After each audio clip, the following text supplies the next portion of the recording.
আজ ছিল শ্রাবণ মাসের পঞ্চম ও শেষ সোমবার। প্রত্যেক সোমবারই যেহেতু আমি সুন্দর করে শাড়ি পরে মহাদেবের পুজো করেছি, তাই এই সোমবারেও তার ব্যতিক্রম হয়নি। স্নান সেরে সবুজ রঙের একটা শাড়ি পরে তৈরি হয়ে নিচ্ছি পুজোর ঘরে যাওয়ার জন্য। শ্রাবণ মাসে এই যে হাতে সবুজ চুড়ি পরা, মাথায় একটু ফুল লাগানো, সুন্দর করে শাড়ি পরে বাবার পুজো করা, এই প্রত্যেকটা জিনিসকে আমি ভীষণভাবে উপভোগ করেছি। আমি আগের থেকেই সবটা গুছিয়ে রেখেছি। দেখতে দেখতে শ্রাবণ মাসটাও শেষ হয়ে গেল।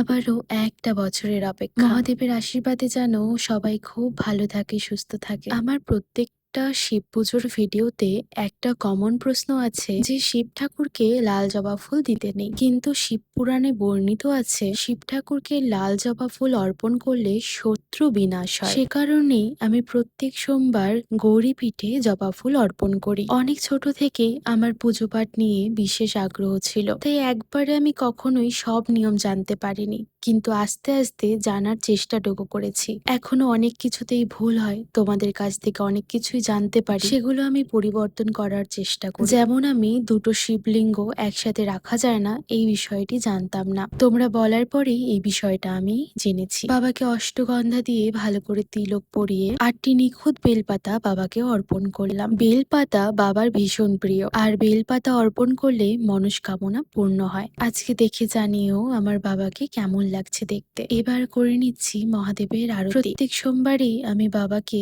একটা ঘিয়ের প্রদীপ জ্বেলে দিই, এরপর ধূপ দীপ দিয়ে বাবা সুন্দর করে আরতি পর্ব সেরে নিচ্ছি। এইভাবেই আজকে সোমবারের পুজো শেষ করলাম।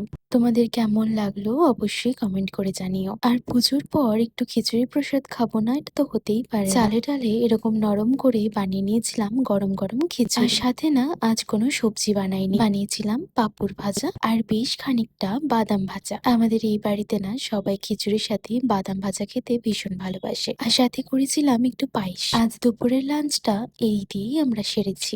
গরম গরম খিচুড়ি টেনে খাওয়ার স্বাদই একটু অন্যরকম। গোবিন্দভোগ চাল দিয়ে এই খিচুড়িটা অমৃত সমান লাগে, আর এতে একটাই শর্ত, বেশ খানিকটা ঘি দিতে হবে। খাওয়া দাওয়া সেরে খেয়েছিলাম একটা আইসক্রিম। আজ এই পর্যন্তই থাক, দেখা হচ্ছে অন্য একটা ভিডিওতে। বাই।